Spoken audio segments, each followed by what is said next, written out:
Alrighty, here we are, Roundtable Ravens episode 4, I believe it is. Man, yeah, what a heartbreaker.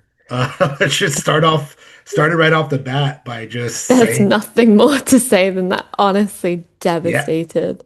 yeah, oh man, let's just reverse and go to the beginning of the game. Like we've talked about for multiple weeks, the Ravens got off to a very hot start. Everything was seemingly going their way. They were stopping the Steelers and Aaron Rodgers from doing much of anything. hmm And Derrick Henry already had 79 yards on the ground before the end of the first quarter, which is insane to think about. But they started off great. Everything was going great. And then it started to kind of unravel right before halftime. We have um, Kyle Hamilton goes down after he and Alohi Gilman run into one another on a pass Mm. breakup play, which was really ridiculous when watching it, rewatching it because it's like why yeah, I'm this is just nitpicking, getting into semantics, but it's like that could have probably been prevented. But I mean, both of them were trying to make a play on the ball. They ran Yeah. into one another. Gilman was taken to the blue medical tent. He was able to return to the game. Unfortunately, Kyle Hamilton was not. He was taken on a um, cart to the locker room, which is never a good sign. No, when you see the cart come out, you're like, Yeah, I mean, and honestly, like, I mean, it really depends on like the concussion protocols and everything. But he was already checked out in the blue medical tent, and then he was taken on a cart, which basically means he had a concussion. Mhm. Whatever was going on, he probably couldn't see straight. He was probably very shaken up. Obviously, he looked very emotional and dejected, sitting there with his head in his hand. Final Mm. game of the season. And, the score was 10-3 by the end of the half, right Yeah. before Hamilton got hurt. Right away, starting the third quarter, Aaron Rodgers took full advantage of that and began targeting downfield and got a 14-yard pass to Pat Fryermuth and then a 28-yard bomb to Adam Thielen to tie it up 10-10. And that's kind of when the game, in my opinion, began because in Yeah. the first half there wasn't much going on for both teams. Regardless of the fact that the Ravens were able to get a quick touchdown, they were also stopped on multiple drives following that. So really, in the third quarter is when things started to get interesting. You know what I mean? Yeah. A lot of flags backing us up, a lot of small little errors, especially like there were two flags to open the game, I think. Yes. Um, just those things that were kind of pushing us back and preventing us from going up a few scores before going into the half. Yeah, and it was crazy because it as good as Derrick Henry was on the ground, like Lamar was just not doing well in the passing game. And I don't know if it was obviously because of the pass rush from the Steelers. You got TJ Watt in the game. Like that guy's a game wrecker regardless, but Lamar just couldn't get anything going. And then he had that deflection interception, and it was like, oh, great. Here we go, right into the third quarter. So it's still 10-10. The Steelers get a field goal, Ravens punt 10-13. And they were they were dealing with other injuries as well. You had Nate went out for a moment. yeah, Nate Wiggins went out for a moment. You had the injury to Voorhees. Falele. Falele went out for a moment, and then oh my God, I can't remember the backup's name right now. Emory Jones came in. Yeah. He came in for a moment, then he left. Falele went back in, and then Voorhees got hurt, and then he went Come Emory back Jones. in. Yeah, he went back in. So there was a lot of like, a lot of things going on.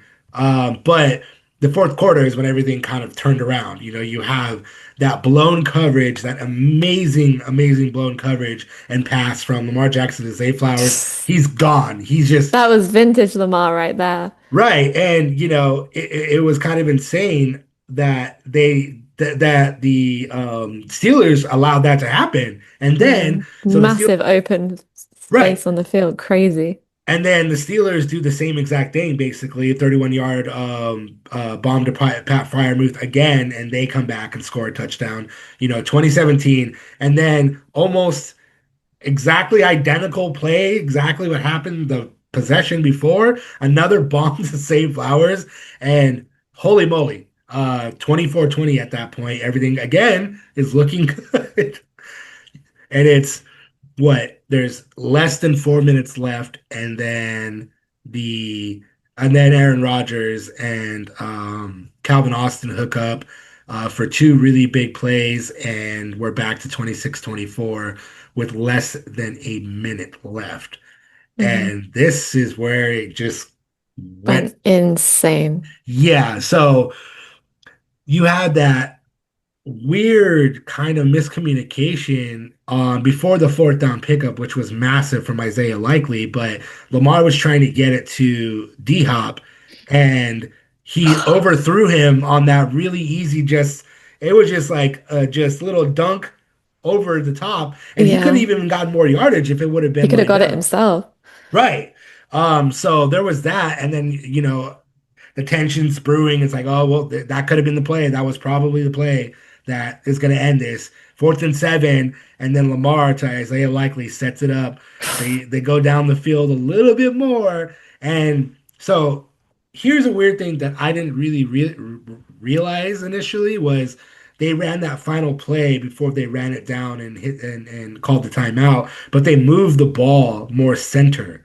Mm. I always assumed the ball was pretty centered in the middle of the field anyway, on any given play. So I thought that was kind of strange. But regardless, um, they talked about that, and I believe John Harbaugh spoke about it after, and then they wanted to center it for Tyler Loop, who shanked it,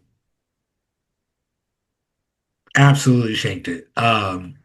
As a Ravens fan, that just throws you right back to Billy Condon.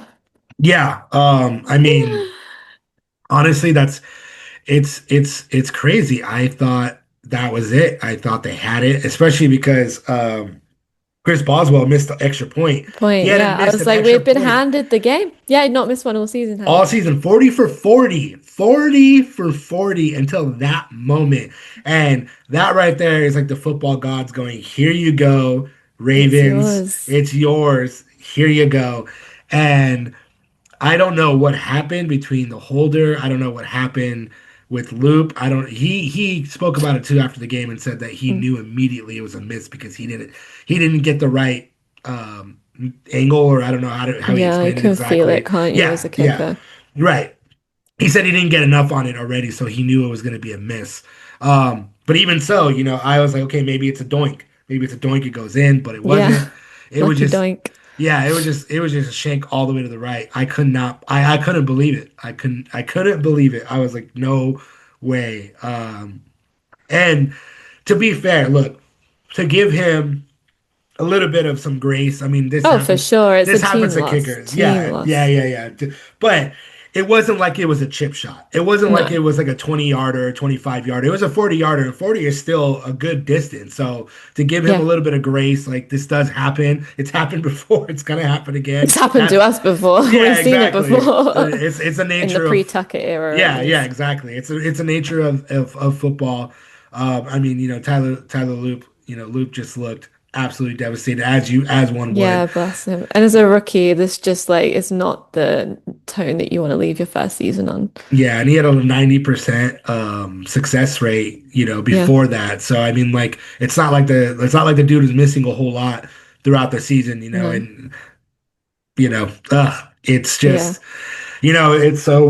it's so funny too, that Lamar. I mean, like, obviously, reporters as media members, it is our job to get the story, to ask the tough questions, and which I understand. But I thought it was kind of crazy. Like right after the game, everybody was asking about the future of Lamar with the Ravens, and he's asking about the future of John Harbaugh, and Lamar was like, "Wait, what? Why are you asking me this?" Okay, well, it's just lost a playoff game, man. Like, and also like it's a redundant question at any time of year because it never gets answered. Yeah. It never gets answered. It's never like a productive conversation. It's a waste of everyone's time. It pisses people off, and it's just stupid. I mean, most players will answer those tough questions. I've had plenty of instances where they've answered tough questions that I've asked. So Yeah, I understand it from a media perspective, but I also understand Lamar's reaction. Like, why are you even asking me that? What the hell do I care? Kind of a deal. Like they just lost the biggest game of their season, and now yeah. they're not in the playoffs. So I mean, it's. it's understandable why he was upset. But I mean, you got to start looking at the future now. What does it look like? What do the Ravens do heading Yeah. into 2026? Especially we've talked about it before. I believe the week before, the episode even before that, there was reports about John Harbaugh potentially not being with the Ravens moving forward. There's been no corroboration on that. Even Lamar was like talked about it previous to the game, and it was like, we love John Harbaugh. Like, why would we want him to go away? And Yeah. most of the players feel the same way, which naturally players kind of have to say that, even if they don't really, like or rather would want to change it for a head coach. But Mhm. I mean, you got to start looking at the future. What does it look like? Is there even a possibility or a reality where John Harbaugh is no longer the head coach after the season? It's just crazy to even think about. Like, he's a fixture. He's been there since 2008, 2007, I think. Um, like, I don't know. It's the first question I asked myself when I woke up today was, what's the shift? Something's got to shift. Is it the Yeah. defensive coordinator? Is Monken kind of spread and I hate to say it about Monken because honestly, I think he's completely revolutionized our offense. Like, he's Mhm. made us an offense first team. What is it that's not clicking? Because honestly, for me, when Lamar threw that interception before the snap, I said to myself, this is an interception. As a Ravens fan, I know when we get down, we get desperate and we make stupid mistakes like that. And the Yeah. second, I wasn't surprised by it at all. We repeat things over and over again. We're a pattern team, and I think that starts with the coaches. I think when you're making the same mistakes over and over again, do I have the answers of what's supposed to happen next? Like, no. But I can see why people are speculating about it now because John Harbaugh's not won a Super Bowl since 2013. But, many coaches haven't been to the Super Bowl since, with Mahomes, Manning, Brady kind of dominating that over the last decade and a bit. So, Yeah. I mean, yeah, like I brought up previously, is you have to look at it in the terms of like, yeah, he has a Super Bowl victory under his belt, but been a long time. It's only one, and it's been a long time. And he's been the head what's coach the here, ceiling? How far can you go? right? And you get to a point where you have to start questioning, okay, like, are we too set in our ways? Yeah. Like you just said, there needs to be a change. Whether it's Monken, whether I don't even know, like maybe they would get kind of um, maybe DaCosta. I don't know. I don't know. Like maybe we'll. I don't think they know. I don't think they've put too much thought into it, really. I'm Yeah. sure it's a thing that like EDC and Steve Bisciotti have been contemplating over the last few years is like, what is the future of this team? Because it's devastating as a Ravens fan to watch Lamar kind of spend all of this talent and not go any further than like he really should be going. He's such an incredible, dynamic, Mhm. explosive player that it feels so heartbreaking to watch him year after Yeah. year not get the end story that he deserves. Yeah, I mean the reason why I bring up Eric DaCosta too is because I mean you got to look at. I'm not saying that obviously this roster is really good, but then there's Mm, there's big holes there, like we talked about previously. You got to think about the secondary. Marlon Humphrey is on a really big decline, and he's got a lot of money coming to him, 20 million, I think it is, or something. In his last year of his contract, do they move on? Do they go and mm. try to get somebody else in the secondary there? I mean, Kyle Hamilton's great, but there's not He there's not a can't do it lot. by himself. He needs help. He needs No, a lot of help 100%, right now. 100%. And you look at it, then you see what happens when Kyle Hamilton goes down. Kyle Hamilton goes down, and the entire secondary just unravels. Falls apart. Yeah. Yeah, and obviously, like he's the leader of that defense in the secondary, and you just have to get him some help. But even more so, like we talked about last episode, you need pass rush. No matter what, you need pass rush. This is Yeah. insane. So I'll bring up a little bit of an alarming.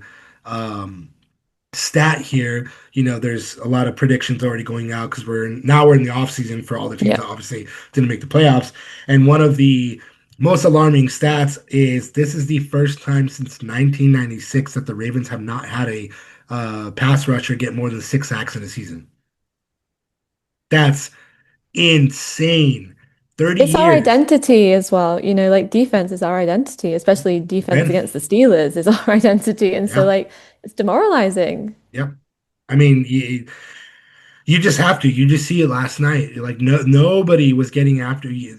Rodgers was sacked one time, I think, the entire game, and Hmm. you're nobody's getting after him. Nobody's rattling his cage. I mean, to be fair, for the longest time, the secondary was doing its job, but again, Hamilton was in the game. Once he Yeah. was out, and then even Woozy did get shaken up on a play too. So it's like Hamilton's hurt, Woozy got hurt, Nate Wiggins was hurt for a moment. Then it's like you got nothing. Like who are the where are the depth pieces and what's gonna save you from that? But yeah, the bottom line is you need pass rush, especially especially this season because of Aaron Rodgers. Like the moment that Aaron Rodgers was signed to the Steelers, there should have been like more of an emphasis on that. Maybe getting some cheaper free agents and kind of rolling the dice and seeing what happens. Draymond Jones obviously has been great. You got Kyle Van Noy, but like Kyle Van Noy is getting up there in age, and I'm not saying that Hmm. he's still not dynamic, but it's not enough clearly. Yeah. I mean, he was great last season, I think maybe even the season before. And but I think I don't know what it is. I really don't because like I said, like my biggest case study for that is Owe, who just went over to the Chargers and just dominated over there. And so I can't tell if it's a coaching based thing or if it's just like there was it seemed like they wanted to be conservative and smart about it and not like mainly focusing on not letting those big plays go downfield, which for the most part they did. There were a few of them. It seemed like everyone was mostly trying to just keep it tight and keep everyone like focused on their one thing rather than leaving room downfield for Rodgers to make that play. But I think if we had rattled him a bit more, it Yeah. would have gone our way. I remember when the after the interception happened for Lamar, I was like, the only way we're coming back from this is if the Steelers make a couple of silly mistakes themselves, which they did, like Rodgers burning all of those times out just because he couldn't hear what was going on with his helmet. Yeah. And I was like, that was giving us space to like, it was again like the football gods being like, here you go. A Yeah. little bit of Yeah. space to play, a little bit of thing. We had some big stops, I think, in the red zone. Yeah. Some maybe one or two turnovers. Yeah, it just happened to be the team that like knew how to just keep going that won in the end. Yeah, I mean, the end of the first quarter, they had a turnover on downs, which set up that field goal. I mean, like to keep the score 10-3 through the entire first half was, great. Hmm. Who knows what would have happened if that interception didn't go down in the third quarter? Maybe it would have been 10-17-10. But then the fourth quarter, happens and all of that kind of unravels. Um, There was a couple and of flags as well that like pulled back a massive Lamar run. yeah, There was a false start, just things that are like just can't make those mistakes in a division rivalry game. Yeah, I want to say they had like seven penalties for 83 yards. It was like Mm. going into the second half or something. I can't remember. I saw the graphic and I was like, "Whoa!" But you're right. Those mistakes, They add up. yeah, especially yardage like that, but penalty yardage, that's crazy. But you know, the truthfully, the Ravens beat themselves. That's what Yeah. happened in the game again. And anything could have happened in that final kick, but to have to get to that final kick is like obviously that's not what you want. Yeah, You you know, don't want to be in that situation. You kind of want to be pulling out Snoop and like letting him take the last few snaps in because we're so ahead. Yeah. I mean, Um, to be fair on that, I think it was a Calvin Austin touchdown, I believe, in the fourth quarter. I forgot. I think it was Nate Wiggins. He slipped. So again, like that's not no, it was a necessarily woozy. a woozy. It was a woozy that slipped. It I wasn't. It wasn't. know. It wasn't his fault. He slipped, but again, you're playing the what if game. Like, what if he didn't slip? Like, what if I don't know, whatever. But Yeah. um, obviously, I think that's got to be the main thing here for the Ravens in the off season is they gotta draft secondary and they gotta Yeah. draft pass rush. Period. That's just Yeah. two of the biggest things that they gotta target. Two of the biggest things that has to happen in this draft and free agency. I'd Obviously, like there's some O-line help, really. I'd like to see yeah, Lamar have some more time. yeah, yeah, But yeah, this is it's a third and long situation. They had third and eight, third and nine, sometimes third and 10. And I was like, no problem against us. yeah, It's like yeah, just throw it over their heads. Why not? I don't know. There's a lot of holes that need to be filled. But yeah. I don't know. The talent is relatively similar to the talent we had last year, and we had a great season. And the coaching's the same. I don't know what shifts. I don't know if teams have just figured out the game a little bit more and know how to pl play us and go up against us a bit better. Like it's really one of those things that it's like really is any given Sunday, you know, like anyone could show up and beat us. Yeah, I mean, obviously, the elephant in the room is the health of Lamar Jackson. Lamar Jackson This getting season, yeah. getting the hamstring injury and then having a knee, toe, ankle, and back. It affected him. Clearly, it affected him.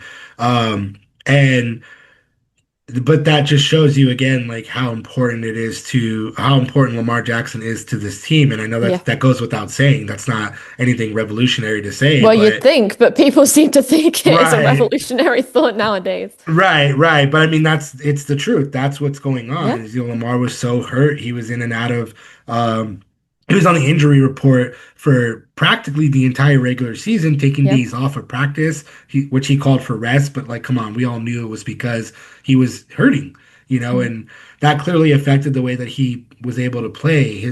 There was less design runs, there was less missed tackles, there was less everything going on with him. And when you don't have that supporting cast that can kind of pick up if he is not playing his best, this is what happens, like there was too much up and down, there was too much give and not enough take. Yeah. And it's a bummer. I honestly felt like if they had won that they would be really dangerous in the playoffs because of Me Derrick too. Henry. And like Yeah. Henry had 112 yards Yeah, that's before before the end of halftime. the yeah. Like that's insane. Like and they Yeah. still lose. Like that again, this is the blueprint to be like this is what is wrong with this team, or rather what worked last season didn't work this season, so don't do the same thing. Like you said, maybe it's Monken, maybe it's DaCosta. I don't know. Maybe it's there's something that's got to change. And I don't know right now. I can't predict or say that it's going to be John Harbaugh that's going to go, but I No. believe something's got to go. Something's got to I think change. a lot of the fans would say it's Zach Orr of the DC, like defensive Yeah. coordinator position. I think a lot of fans will blame Harbaugh. But it's really hard for me to blame Harbaugh because he's given us only greatness pretty much for that. I think he's got one losing season under his belt. Mm. Um, and so, but it's hard. I don't know. I really don't know. But I've even noticed because the Ravens do a great weekly show called Wired where Yeah. obviously they got them mic'd up and stuff. And there was like it was the first time I'd watched it this week. I usually watch it weekly, but this year I just didn't. And I was watching the post game locker room speech with Harbaugh, and the energy in the room was just, I don't know if they're just tired or if it was just a case of like they were feeling pressure because the Browns hadn't won yet. But there just seemed to be this, like, I remember in years prior, like everyone was so hyped, engaged, like rallied around like these speeches, and it just seemed like people were barely paying attention, people kind of off doing, again, that could be any reason, could be just plain tired, but I don't know. There's definitely a different energy around this team this year that just wasn't there in years prior.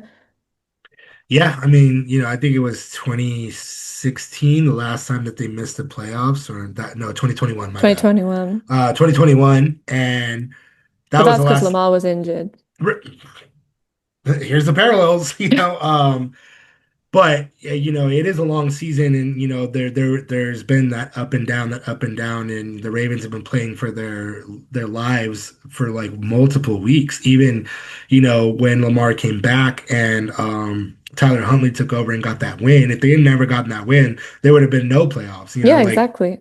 but I mean, you could say that pretty much about any game. But I mean, regardless, that's kind of like what turned around the team, and then they went on a 4 game lose streak, and then it was up and down, up and down. But there's been so much adversity for the team this season that like I understand them feeling that way. But and it's a 17 game season, it's 18 games long. One week you get a bye week, but everybody's hurt. Ronnie Stanley's been hurt. Lamar was obviously hurt. There's been a lot of injuries on the team, and again, this just goes back to like, where's the depth at? Like, you got to worry about depth. You got to build through the trenches, which the Ravens are normally a good team Yeah. when it comes to that. But obviously, the lack of pass rush in the secondary, as we keep banging the drum on, that's a big piece of this formula of what went wrong.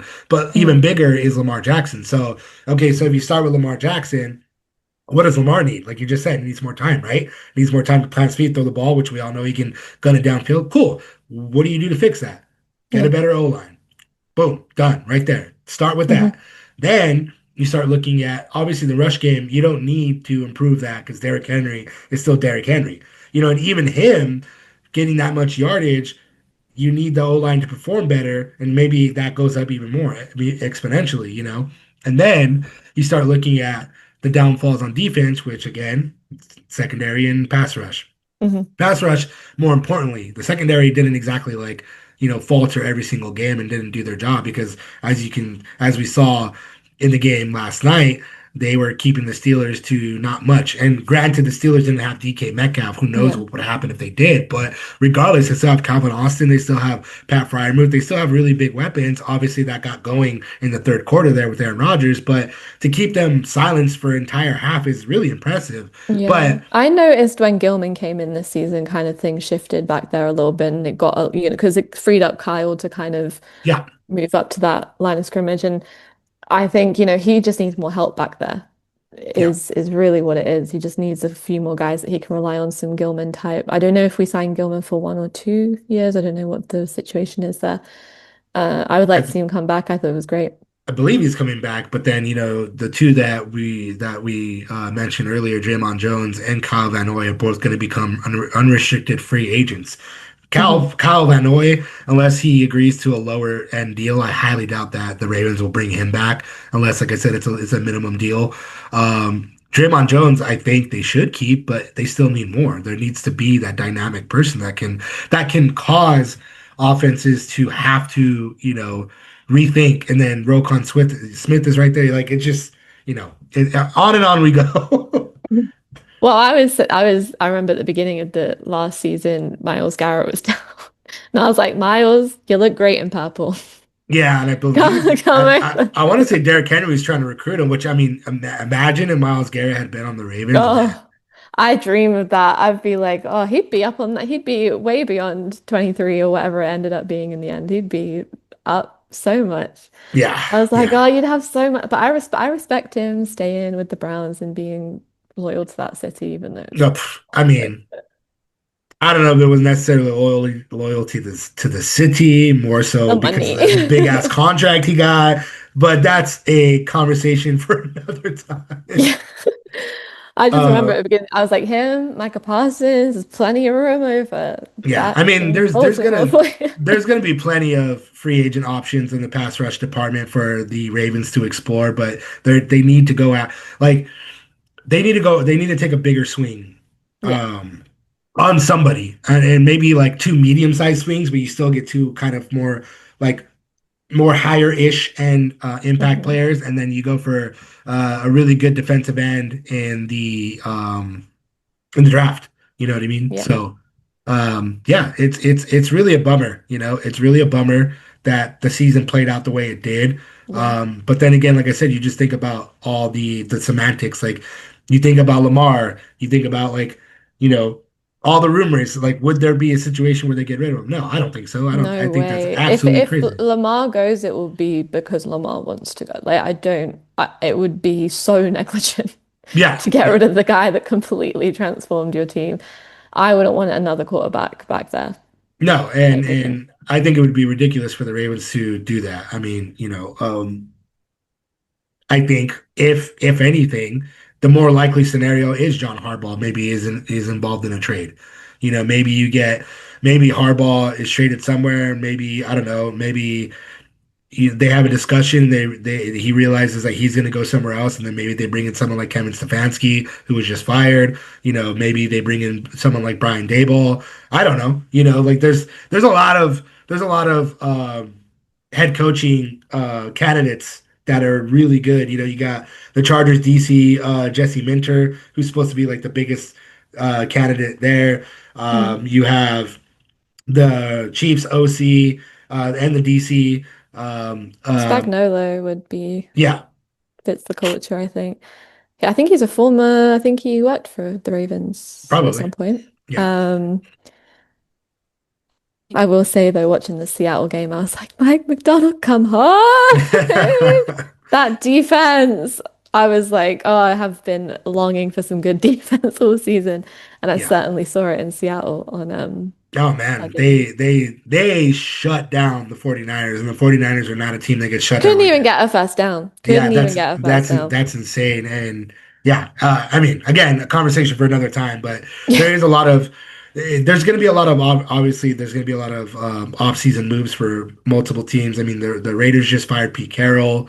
Like I I said, love Pete Carroll. I got a lot of love for Pete Carroll. Pete Carroll, yeah, he's I respect Pete Carroll, but I definitely didn't think that the Raiders should have went all in on with him and Geno Smith. Again, this is a conversation for another time. The point being, a lot of moving parts, a lot of DCs and OCs that are going to be available now that have done really, really great work with other teams. So if there is a situation where John Harbaugh does in fact not return, which again I don't think will be the case, but I don't know there's all those reports that he's going to have, conversations with He might ownership. get one more ride. Maybe, yeah, you're right, but I don't know. Something's got to give, but it's not Yeah. like, see, that's the thing though too, is it's not like from compared from last season to this season, like obviously, like you said, there's a lot of the same people, the same roster, but Yeah. something just kind of switched, and it's not that you have to blow it up, which I don't think the Ravens should or would do, but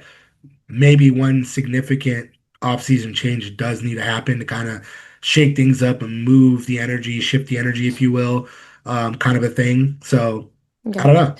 We had a hot streak of being really healthy for a couple of years, so it was going to happen, that we were going to have this season where people kind of just, and I think like we stayed as on top of it as we physically could. So I think the same personnel, there's going to be drops because there are people coming up on contract years, which just sadly we're going to have to part ways with.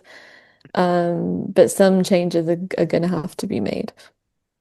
Yeah. Again, this is known as Black Monday, which we're recording in right now, and several head coaches have already been fired. The Um, Falcons didn't even wait last yeah, night. They were like, game's over, get out of but here, and despite the then fact you just and there you go. That's another candidate too. Like if No the thanks. Ravens were really gonna make a DC change, go get Raheem Morris. You know what I mean? Like Maybe give him back his main speciality. I don't know. Anyway, the point We'll being, yeah, see. We'll see. It's what's going to happen over the next few weeks. We'll see what happens. yeah, exactly. I mean, there's a chance that Harbaugh may leave, but I don't think it's a highly likely chance. I Again, think he's not getting fired. There's no no, way. There will no, be a it conversation where he decides to retire or decides to take another job or something like that. 100%. It's going to be a mutual thing in the sense of Yeah. like they're going to be like, well, what do you want? He's going to be like, I either want to retire or I think I should go somewhere else. I That want a is, little nap.